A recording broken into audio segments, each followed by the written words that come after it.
ናታን ምነው ዳጣ እናቷን ቢያሳውቃት። አንዳንድ ሰዎች ግን በቅርበትም ሆናችሁ የምታውቁትን ያለማሳወቅ የሚከለክላችሁ ነገር ባላቅም ምናልባት ለእሷ ማስበል ወይም ደግሞ ያው እናውቃለን ሁለታችሁ ያላችሁ ነገር ግን በዚህ ያክል ስትሰቃይ ይህን ያክል ስትወዳት እናቷን አታውቅም እንደምታውቅ አንተ ደግሞ ታውቃለህና ምነው ብታሳውቃት ብዬ ተመኘው። አዎ አሳውቃት። አንዳንዴ ሰዎችን እንደዚህ ይሁን አላደል በቃ በሀሳብ ብቻ ቤተሰብ በጠፋባቸው ለማግኘት አንዳንድ ደግሞ እያወቁ እንዴት ያስችላችኋል? አንድ ነገር አውቃችሁ ያላወቀ ሰው ሲጨነቅ ያወቃችሁትን ያለማሳወቅ ለምንድነው ችግራችሁ?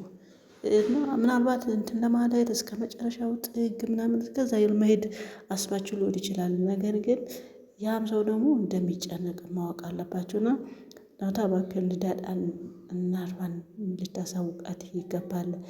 አንዳንድ ሰዎች አጠገባችሁ ያሉ ግን እንደው አጠገባችሁ የሌሉ ሰዎች ይሻላሉ። ያው እንትን እንዳላችሁ በራሳችሁ ታሳምናችሁ ካጠገቤ የለም ያ ሰው ቢኖር ኖሮ እንደዚህ ያደርገኛል ብላችሁ ትመኛላችሁ። ግን እዚህ ጋር ትርዳውት አንዳንዴ የሚጎዳችሁ ሰው ከእናንተ ጋር ያለው አብሮ የሚበላ አምቶ የሚጠጣ ሰው ነው የሚጎዳችሁ የሚባለው አባባል እኔ በዚህ አይቻለሁና ይሄ ድራማ እኮ ነው ሌላ ነገር ነው አንቺ እንዳሰብሽ አይደለም የሚልም ሰው አይጠፋም። አይ ነው ይሄን ይገባኛል። ግን እንዴት ነው የሚያስችለው ነው ዋናው ነገር። አንዴ ነው በቃ ይሄ አጠገባቸው ያለ ሰው ነው የሚጎዳው የሚለው ይሄ ነገር አመኛለሁ። ምንም ድራማን በሉ ምንም በሉ አዎ እውነት ነው አጠገባቸው ያለ ሰው ነው የሚጎዳችሁ። ኦልሬዲ ርቀት ብላችሁ እንትን ትላላችሁ ግን ወዳጅ መስሎ እንደዚህ እንትን እያለ የሚለው ይሄን ነገር እንደው በዳጣና በናታን ኦልሬዲ ታዝቤያለሁ ማለት ነው።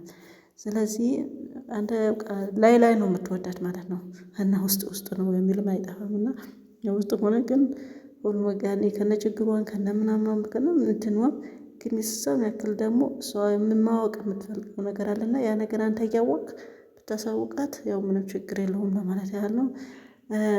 ሌላ ደግሞ ያው ከዛችኛው ጋር ተጠማምዳችኋል። የሰው ክፉ አትሆኑ ያው ክፉ ስትሆኑ እንትን አለም። ኤኒዌይስ ዋና መጣሁበት አላማ የምን ነበረና ያው ሁላችሁንም እንደምታውቁት ከዚህ በፊት ሰላም ተወረስቻለሁ። ሰላም አለይኩም ወራህመቱላሂ ወበረካቱ። ሰላም ጤና ይስጥልኝ ውድና ተከበራችሁ የቻናል ሰዎች እንዴት ናችሁ? ሰላም ናችሁ? በያላችሁ በሰላማችሁ ይዛዝ። ቻናል አዲስ ናችሁ ሰብስክራይብ፣ ሼር፣ ላይክ ያደረጋችሁ አብራችሁን ያው ጠፍቻለሁ እጠፋለሁ አንዳንዴ በቴክኒክ ጉዳይ ምናምን ከነዳጣ ነው የምትሰሪ የሚልም አይጠፋም። በሉት እነሱም ደግሞ አልጠፉም እንደኔ ያው በቴክኒክ በኔትወርክ ምናምን እንደዛ ነገር እየጠፋው ነው። ሲመቸኝ ደግሞ ያው ብቅ እላለሁ ማለት ነው። እንዴት ናችሁ? ሌላ ነው የመጣሁበት ሁላችንም የምናውቀው ዓለም በሙሉ የሚያውቀው ዓለም ሚዲያዎች የዘገቡት ሰሞኑ መነጋገሪያ የሆነችው እንግዲህ ያው ቆይቶ ነው እቺ ልጅ መነጋገሪያ የምትሆነው። አንዳንዴ የኛ ህዝብ ማለት ነው እንደምን መሰላችሁ እንደ ኮካ ኮላ ማለት ነው። ኮካ እንደዚህ ስትከፍቱት ማለት ነው ግንፍል ይላል።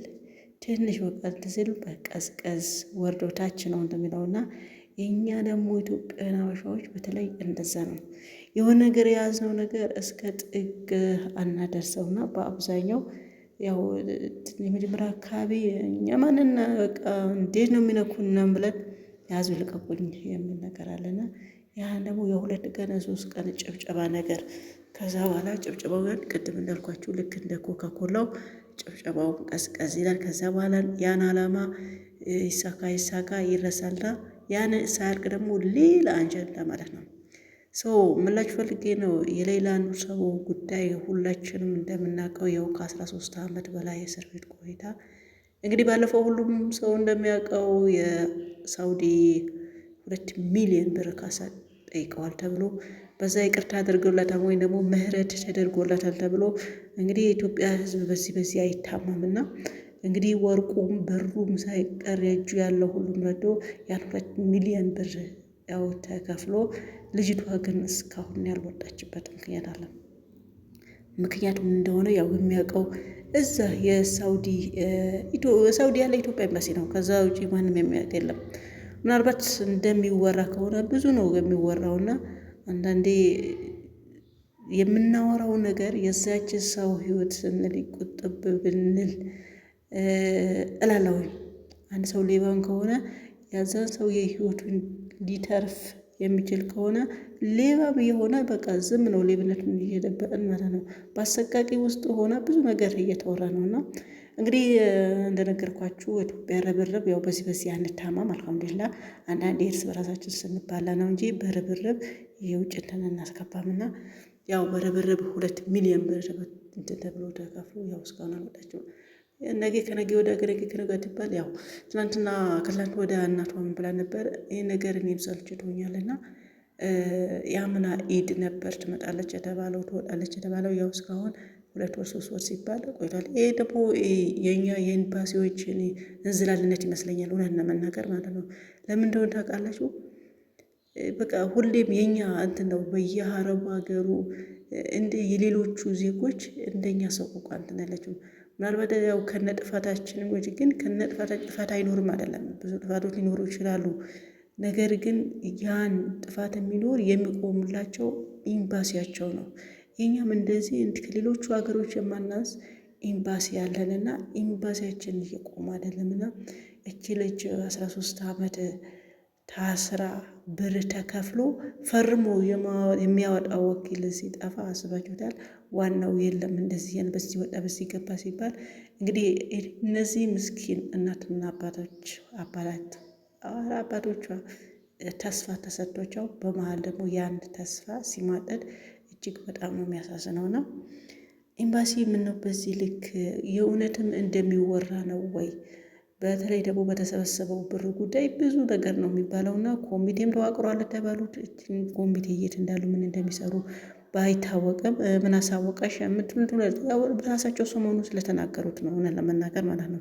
ኮሚቴ ተብለው የተመረጡ እንግዲህ ያው እንደነገርኳችሁ ያው ተረስታ ነበረ። ሰሞኑ እንደ አዲስ ተቀሳቅሶ ያን ጉዳይ ሀቢባ ቤት መጥቷል።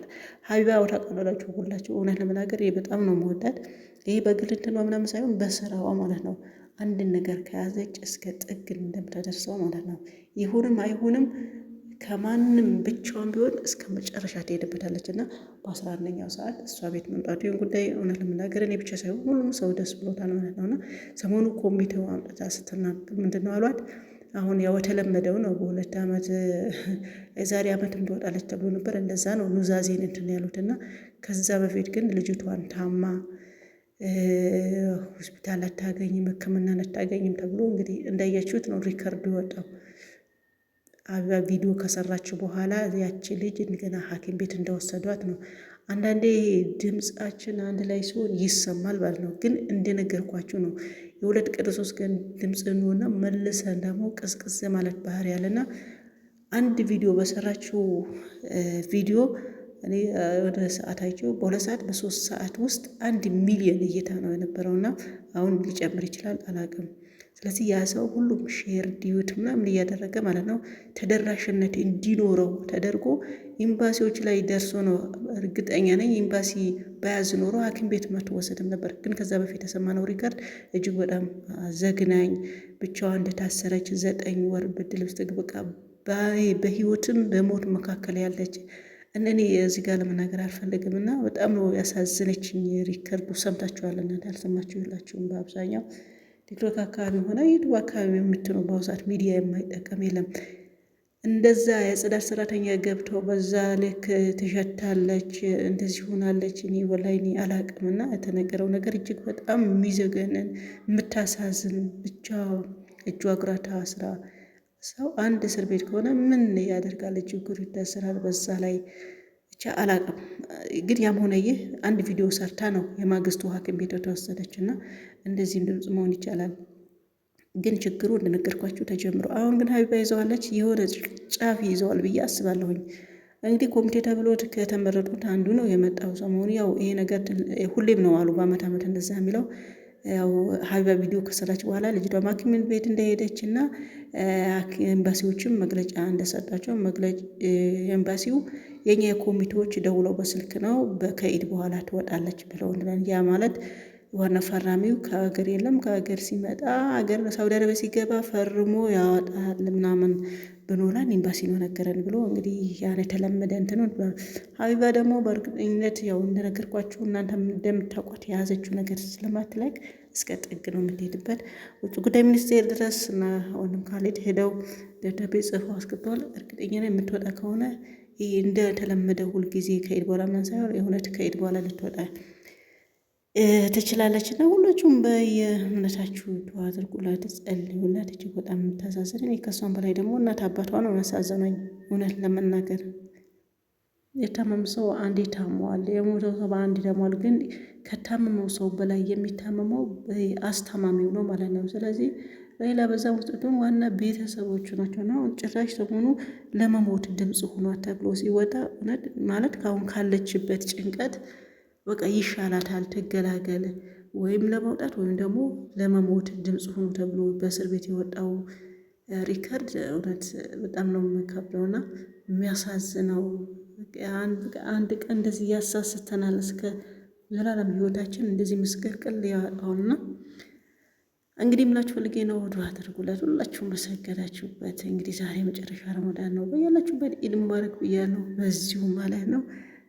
በሰገዳችሁበት ዱዓ አድርጉላት። ከነዚህ ምስኪን እናት አባቷ አላህ እንዲጨምረ እሷም ከዛ ጭንቅ አላህ እንዲፈረጃት ማለት ነው። የሁላችንም ምኞት ነው ለመናገር። ነገ ወታ ሁሉም ሰው ቢያያት በቃ ወርቁ የሸጠ ብሩ የሸጠ ሁሉም በቃ አንድ ነገር ያው ሲስተካከል ሁሉም ሰው ደስ ይለዋልና የተሳተፈበት ወይም ደግሞ ደገመበት ውጤት ሲነገር ደስ ይላል። ሁላችሁም በዱዓችሁ አትርሷት ለማለት ነው። ሰላማችሁ ይብዛ። ባይ ባይ።